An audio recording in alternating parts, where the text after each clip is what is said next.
Hello, welcome back to the Stay Fitness channel. If you're new to this channel, my name is Daniela. I'm a fitness, nutrition and life coach specialized in obesity and diabetes management. So today's video, I'm going to show you how to make one of my favorite foods in the world, which is bone broth. I've been drinking bone broth for a really long time. Absolutely love it. I think it's one of the healthiest thing you can do for your gut health, your skin health, hair, all that, because it's full of collagen, glycine, which is an amino acid which repairs. It's also full of other minerals. You can use it as coffee substitution.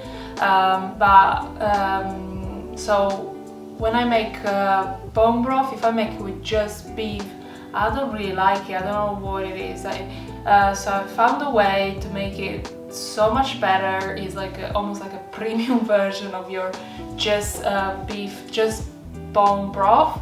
And all I do is add some muscle meat, which I had the idea from an Instagram friend, which skips my mind now, but I'll probably add it to the screen just to nominate her.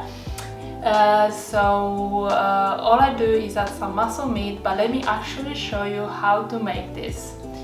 So to make this delicious bone broth, all you need is to buy this cheap, very cost-effective British or anywhere you are, roasting joints, which is beef topside. As you can see, the price is really cost-effective. You leave it tied with the ties on, because that will prevent the meat from literally crumbling while you cook it. You're gonna put it into your Instant Pot. If you don't have an Instant Pot yet, what are you waiting for? One of the best accessories in the kitchen ever invented. But if you don't have it, you can make it in a pot or in the slow cooker. You just take longer to get that deep, rich flavor. So all you're gonna do is add the joint, the beef joint, with some bones. I always have a freezer full of bones, which I keep from different preparations. Here I have some lamb, chicken and beef. But you can use just beef. You can buy them online. They're really, really cost effective. If I cook with some quality meats and I have the bones left, I'll always throw them into the freezer and then keep them for later use. All you need to do here, fill it up with water and put it to high pressure for 3 hours. After that, I filter mine with just a simple colander, but you could use a tea towel or something like that if you want to really get rid of all impurities. You put everything in the fridge overnight, and then the day after you can skim off the fat if you wish to, so it becomes a protein sparing recipe. This time my broth was actually quite lean, didn't have much fat, but sometimes you get like half an inch of fat on top. And then to not waste that fat, you can keep it for cooking or for any preparations. So now that you have your broth and your beef and your shredded beef, so all you do with the meat is just shred it with your hands. It's just so easy. So what to do now with this? So you have so many recipes, from like just a simple soup with the beef and the broth like I have here. You can use the shredded beef for salads, stir fries.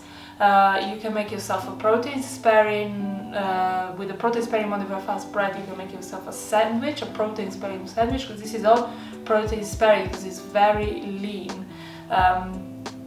So I made myself so many sandwiches last week. It was fantastic. You could, all sorts. You can add the beef to a lot of recipes just to make it nicer, and then you can drink the broth on its own. You can add the egg yolk, you can add butter, so if you're breaking your fast as coffee, instead of coffee you can use the broth. In the evening, if you're still a bit hungry, you can have a cup of broth. It's so nice, so soothing.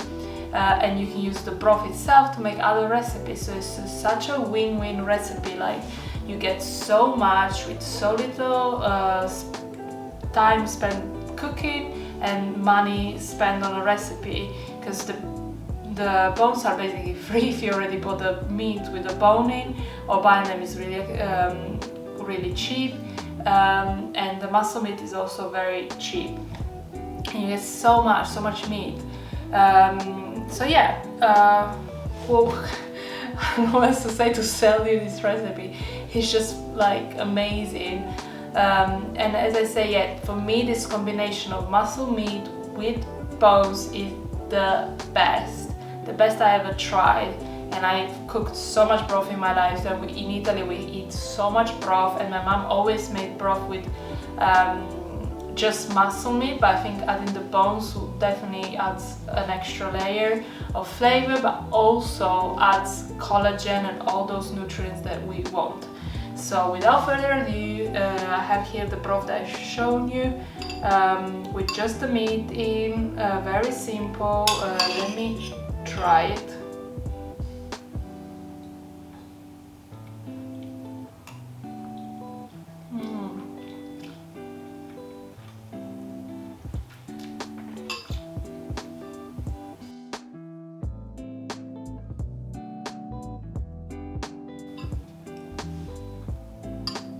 So good. It's just such comforting flavor, and it never gets old. Like one food that I can eat over and over and over again is bone broth and like shredded beef. It's so like easy. But yeah, this is it, guys. Let me know in the comments below what's your favorite bone broth, how you make yours, if you have any other tricks in the book that I haven't explained. But otherwise, keep on staying. Keep connected with me. Subscribe to the channel. Follow me on Instagram. Get the notification bell on so you don't miss any future content. Thank you so much for watching. I'll see you next time.